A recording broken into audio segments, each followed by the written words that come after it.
Such an incredible example of democracy for the world to see. It was very exciting, I must say, and congratulations. This morning, President Moon and Vice President Pence laid a wreath at the Korean War Veterans Memorial to commemorate the 67th anniversary of the Korean War. It was a beautiful ceremony. We will never forget that Americans and Koreans bravely fought and died together for a free Korea. To the Korean and American veterans of that war, great people, we are eternally grateful for your service and for your sacrifice. More than 6 decades after our partnership was forged in the fires of war, the alliance between the United States and South Korea is a cornerstone of peace and security in a very, very dangerous part of the world. The link between our countries, cemented in battle, is now also tied together by culture, commerce, and common values. Together we are facing the threat of the reckless and brutal regime in North Korea. The nuclear and ballistic missile programs of that regime require a determined response.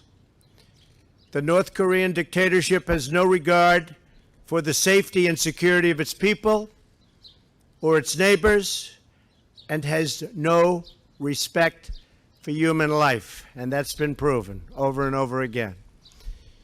Millions of North Korea's own citizens have suffered and starved to death, and the entire world just witnessed what the regime did to our wonderful Otto Warmbier. I thank President Moon for expressing his condolences on the travesty of Otto's death. Our thoughts and our prayers remain with his wonderful family.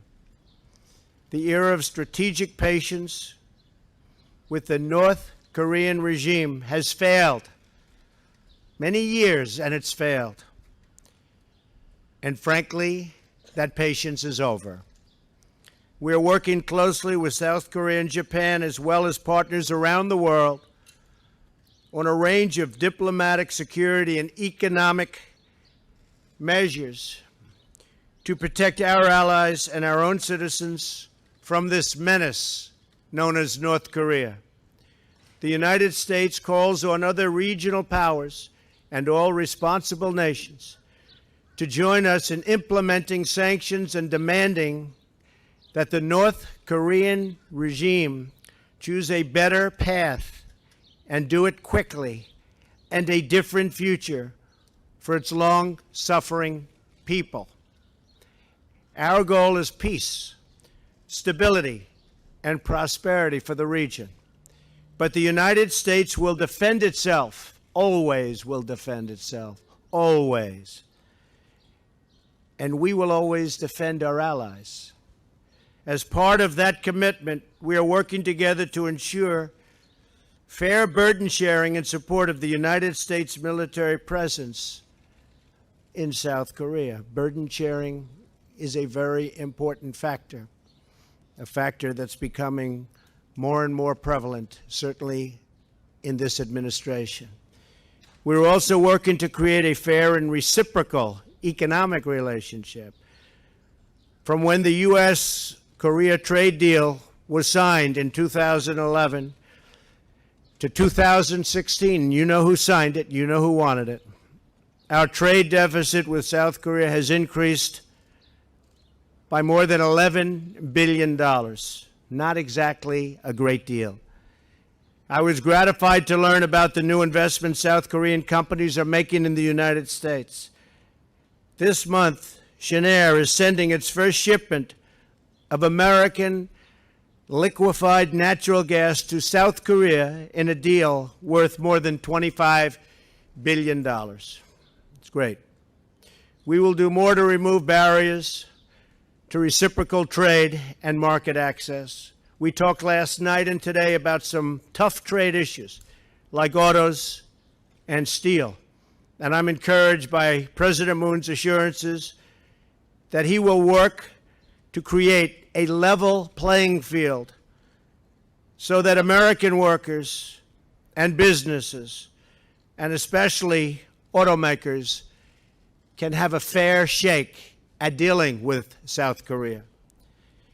South Korean companies sell cars in America. American companies should have that same exact privilege on a reciprocal basis, and I'm sure we'll be able to work that out.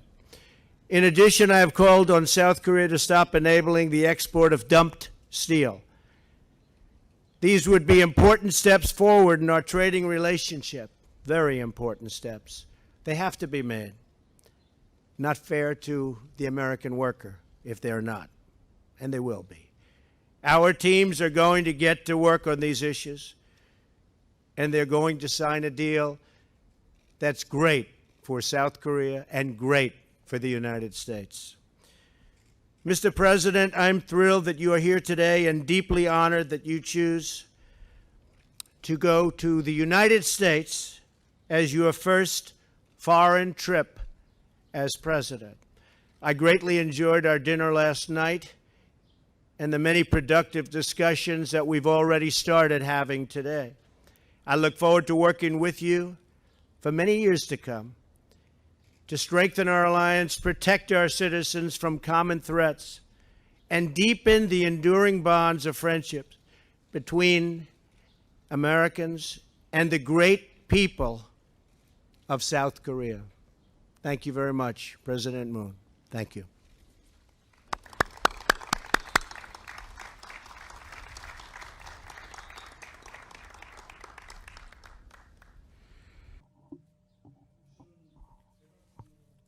Let me begin by expressing my deep appreciation to President Trump for inviting me to the White House and extending me such a special welcome.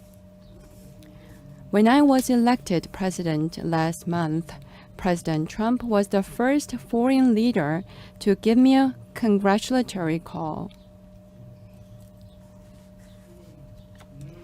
After going through such a tumultuous journey, the Korean people finally achieved victory. The words of President Trump conveyed the warmth of the American people's hearts for what we have accomplished in Korea, for tribulations and adversity we have surmounted, for freedom, democracy, peace, and prosperity, towards which we have walked together, for all the great alliance has achieved. You gave your consolation and support. Once again, let me take this opportunity to thank you, Mr. President, and the American people.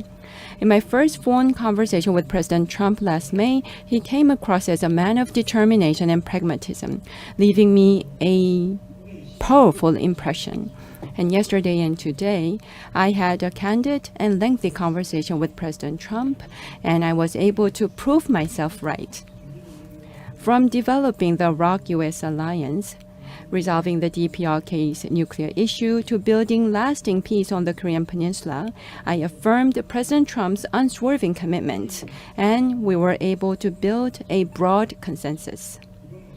During my visit this time, President Trump and I were able to forge friendship as well as deep mutual trust. As we endeavor to tackle numerous challenges ahead of us, this will give us a solid foundation to rely on. First, President Trump and I agreed that only strong security can bring about genuine peace. Through ROK-US combined defense posture, including extended deterrence, we concurred to strengthen our overwhelming deterrence. The threat and provocations by the North will be met with a stern response. The gravest challenge confronting our two nations is the nuclear and missile threat posed by North Korea. President Trump and I decided to place a top priority on addressing this issue and coordinate closely on relevant policies. To this end, our two leaders will employ both sanctions and dialogue in a phased and comprehensive approach, and based on this, we both pledged to seek a fundamental resolution of the North Korean nuclear problem. The North Korean nuclear issue must be resolved without fail. North Korea should by no means underestimate the firm commitment of Korea and the U.S. in this regard. I also urge Pyongyang to promptly return to the negotiating table for denuclearization of the Korean Peninsula. National security leaves no room for either compromise or concession. On this occasion, the U.S. and President Trump's firm resolve for the alliance is noted with great appreciation. The Republic of Korea, for its part, will strive to strengthen ROK-U.S. combined defense capabilities, while at the same time, by pursuing defense reform, build up its own capacity to defend itself. As we undertake these endeavors, bilateral cooperation in defense technologies, I hope, will gather further traction. Second, economic partnership between our countries forms an essential pillar for future-oriented development of the alliance. We both agreed on this view. Economic growth and job creation will be promoted to ensure our peoples enjoy greater mutual benefits through the collective efforts we committed to make.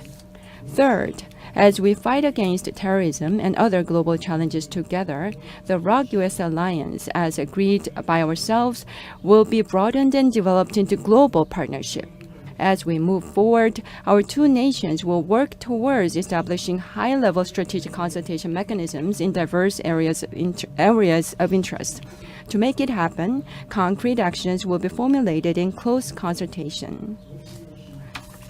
I would like to take a moment to convey my heartfelt sympathy and condolences to the American people and the bereaved family grieving over the death of Mr. Won-byeol.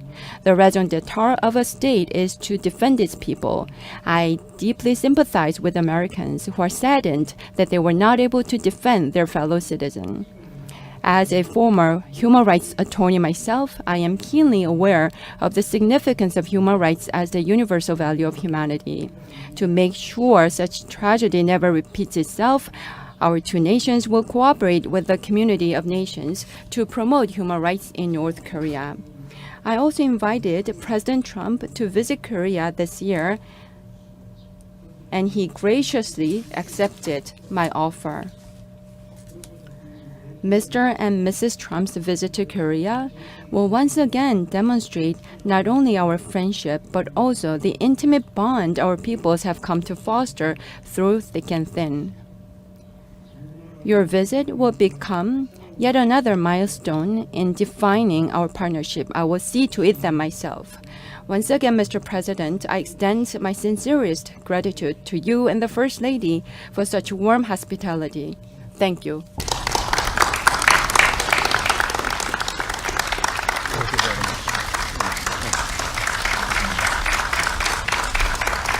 Thank you, everybody. Thank you very much.